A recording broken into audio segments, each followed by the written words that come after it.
Now that the internal is done, we're going to move on to our external inspection. This is when you're going to verify your markings. This helps you determine what inspection you're due for. It will always have the last inspection there. Now, this was due from manufacturer. Every year after on a 406 or a 407, it gets an inspection. For the next 4 years, it'll be a VK, and on the 5th, it'll get another VIKP. On 406 cruise, it'll be every 2.5 years. So, when the next inspection company does an inspection, after this initial one, they'll do a VK with the same configuration. The next time a VK is done, they must remove the last VK, never the VIKP, remove the last VK stickers, and replace with the new inspection stickers. The only time these VIKP stickers get removed is the next time the tank receives a VIKP inspection, then they're removed and updated with that date. At this stage, this is probably the most in-depth inspection you're going to do. So, you're checking all attachments, ladders, bolted attachments, anything like that. You want to ensure everything's good and strong. So, first we're going to check the outside head. We're going to make sure we have no dents or deflections, no sign of corrosion. You're going to get up,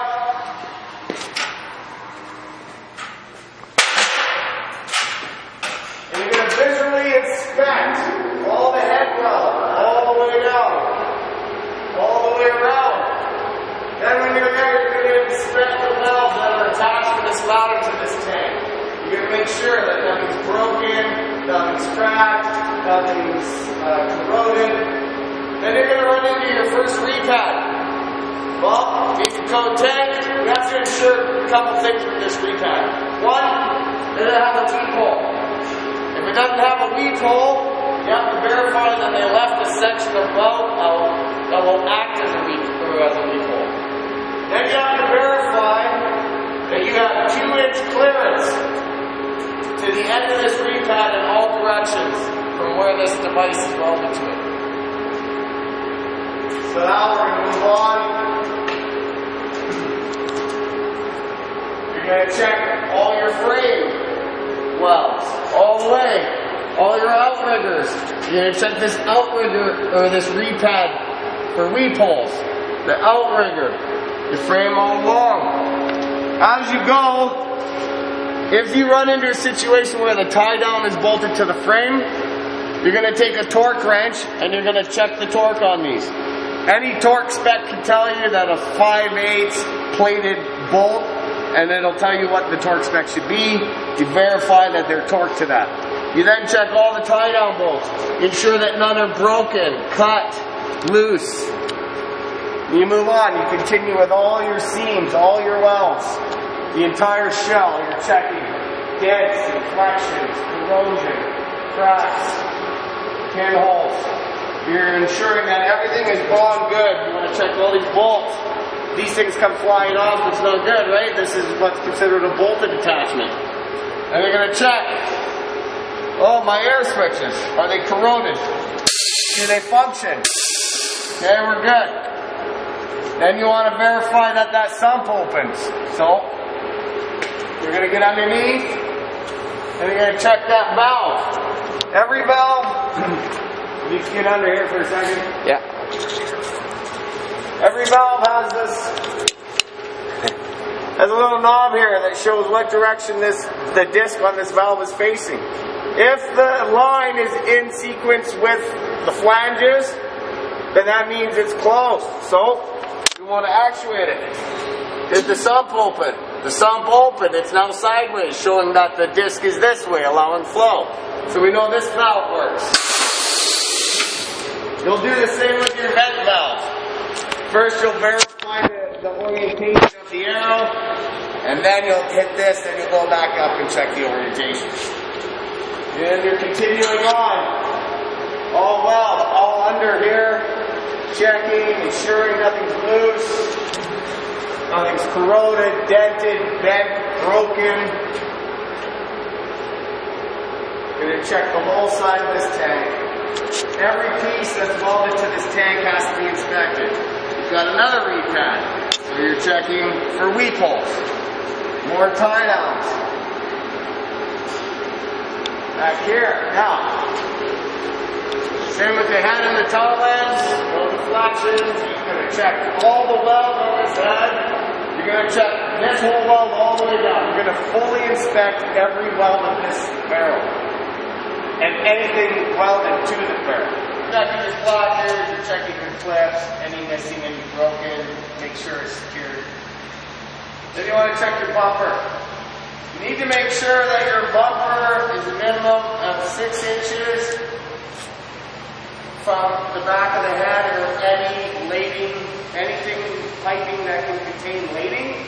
You're going from the outside of your bumper to the furthest point of that tank. So this, if it had a vent line here, this vent line would be repadded to the tank. That would crush in and damage his head and affect the lading coming out. So then your vent line would then be where you measure from, and you want 6 inches from the end of this bumper. Now you're going to try to determine where the emergency release is. This is where it should be. It should be opposite of where the controls are. You're going to check and see the corrosion, then the function. So then you're going to pop that, and you're going to go back over to your air switches and determine if the emergency release functions properly. And it has. An emergency release is the main supply to this tank's air system. The air tank goes to that emergency release to here.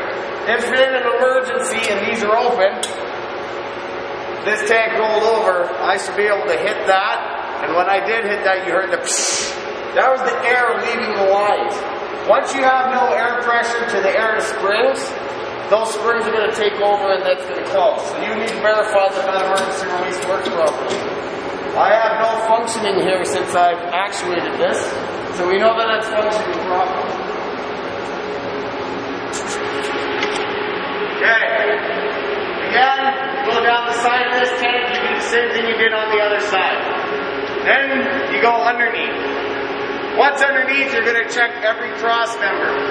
You're going to check every weld for that cross member. You're going to make sure there's no corrosion, no cracking, no breaking, no dents, no twisting. And you're going to check every cross member. You're going to check every single weld, every seam. You're going to check that. If it has a multi-compartment tank, it's going to have a void. You need to check the void couplers for any sign of leaking or basically if this void had ever leaked, you would see it. The coupler would be wet, it would be dirty, something like that. So you want to check those. While you're underneath and you're checking all that, you're back to your sump. You need to check for a shear section. You need to check that it has a fusible plug, a fusible link of some kind. That way, if this thing ever caught on fire, the heat would melt the solder in the plug, it would fall out, the air would dump, and there'd be not enough air pressure to keep that valve open. The spring would take over, and it would close, keeping the lading inside the tank. Then you want to function all your valves, make sure the valves work properly, check all the bolts, make sure they're tight, check all your attachments, more repads, make sure it's 2 inches, like you're supposed to have, make sure everything's secure, all the nuts are tight, all the bolts are tight. You're going to check all your big clamps, make sure that they look sealed. You don't want any leaks to surprise you when you start your next test. Then you're going to go up top, and you're going to do the same. You're going to check the man lid. You're going to open the man lid, you're going to check for a pressure relief valve. If it was a round tank, you would check up top, it would have a separate pressure relief valve. You would check that. You would document the ratings of that pressure relief valve. You'll check your man lid. Check the seal, make sure everything is attached tight. Check, make sure it's all been secured. You're going to check your vent valves, where it's welded to the tank, where the lid is welded to the tank. You're going to check the bolts on the vent valve itself, make sure they're tight, nothing's loose, nothing's broken, nothing's cracked. You need to make sure there's a shear section up there, and you need to make sure that no piping is above the rollover protection. If the piping is above the rollover protection, it's illegal. It needs to be below in case of a rollover. Let me see. You've already done your data blade inspection. That's also listed on your external inspection, but we've done it at a separate inspection. I can't think of anything else I need. That's free. Shelves, heads, identification plate we talked about. If this unit had hoses, every year hoses need to get certified. So, say let's for instance something happened to this tank and it came for repair. When I do a repair, when you do a repair, you have to do another full inspection.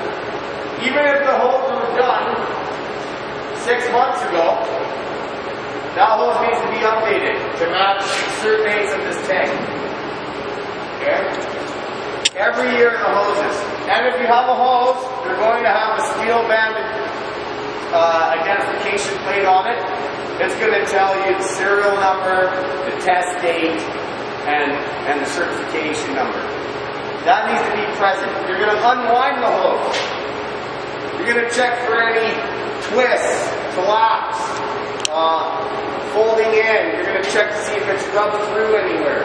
You're going to see if you can see any of the metal wires sticking out. You need to inspect it completely.